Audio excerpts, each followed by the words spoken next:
face criminal charges or civil censure for engaging with people in ways that are respectful of that person's identity?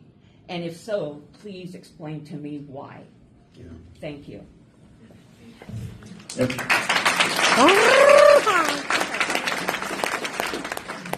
I assume everybody knows why John is asking that question. We've had a number of bills, and I'm not sure how many have made it all the way through and been passed, but we've had a number of bills that set up these private causes of action against doctors, therapists, counselors, if they engage in certain types of medical or mental health care that the legislature finds inappropriate or offensive.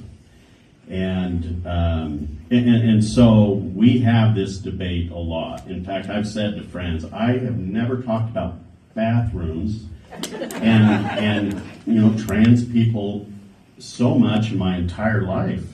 There seems to be a fixation, and it feels like the well just never goes dry. It's a little like, the library bills. You thought, how many times can we talk about libraries? But there was always a new bill, a new angle to run. And so I am against those bills. I fight against them all the time. It's a losing battle, but generally the approach that I take is much like you just said, which is, look, these are good people. They're in our community. They just want to be left alone. They're going to work jobs. They're going to pay taxes. They're going to raise families, and they can really contribute to our society. Let's just give them a little space and knock this off. I mean, you've made your point. Back off. That's the argument. Not incredibly compelling, but it's the best one I have. And then we go and pass another bill. Can you clarify if those bills are for adults or children? It depends. There's a little of each. So we had a bill a couple of years ago that would have identified certain types of treatment that kids who are transitioning, or at least parents and their kids who are dealing with that issue, need, and it said they couldn't get it. We do this all the time when it comes to medical treatment. It's really frustrating to providers because they go to school and they get training on how to practice their profession. And so think about doctors. You learn how to practice medicine. You know what the national standards of care are. And then when you get ready to take care of a woman who's come into the emergency room, whose pregnancy has gone south, you have to call. And I talked to the CEO of Bingham Memorial. He told me this story. He said, so I get a call from the emergency room.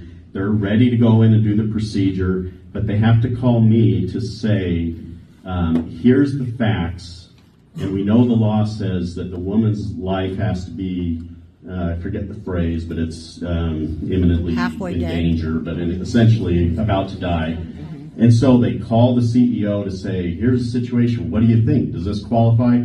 He had to get on the phone, call the lawyer who's over in Boise at his kid's soccer game, and ask the same question. Then the lawyer has to say, yep, that qualifies, calls the CEO, tells them, CEO calls back to her. Then the doctor who's going to do the procedure has to talk to the anesthesiologist to say, hey, I'm about to do this procedure, but you're in on it. And so if you have any qualms, you need to tell me now, because if we're wrong, we could get sued, we could lose our license, we could go to jail, et cetera, et cetera. That is no way to practice medicine. Yeah, and that I'm is not why hearing we're about having the trouble woman on the keeping OB-GYNs in the state and recruiting them. I think I might know the issue that James is talking about, because I talked to the CEO at Bingham Memorial, and that's exactly the procedure they have to follow. Is when they get in one of those situations where it's borderline, they have to consult the attorney. But what I was told by the CEO is once the attorney says, we think that you're legally positioned to be all right, the attorney will qualify that by saying, but at the end of the day, it's your license and your livelihood on the line. It still defaults to the physician. So that said, there has been some movement to try to afford more consideration for what I call the docs, the moms and the victims, but that has been so problematic because that abortion stuff is winding its way through the Supreme Court, and the Attorney General is reluctant to do anything. The Governor's been reluctant to do anything.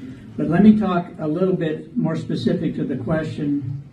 And granted, James and I have not always voted the same on these kinds of things, but we have been fairly consistent. The cause of action gives me great alarm. I mean, that is just inviting the legal folks into that space, which I'm surprised, James being an attorney, he wouldn't embrace those. But anyway. Let me just give you a couple of recent examples, and it'll kind of give you a flavor for how I view these things. And you might have heard about the Family Values Resolution. It carries no weight of law, but if you read that thing, it talks about Traditional Family Values Month. And it goes on to spell out all the wonderful things about traditional families, which I don't disagree with. But the problem is that it disparages everybody that doesn't have, the man, the woman, 2.2 kids, the dog, and the white picket fence. And so then you end up disparaging somebody while you're trying to prop up and be a good thing. And I told the sponsor on the floor, or the senator on the floor, I said, why couldn't this have been written in a positive tone to where it just focused on that? But you had statistics about how if you're not from a traditional family, you're more likely to go to prison. I mean, it just was terrible. At the end of the day, and I don't say this with any kind of expression other than reality, I was the only Republican that voted against that darn thing. And it's like, how can you do that when it's so hurtful to other people?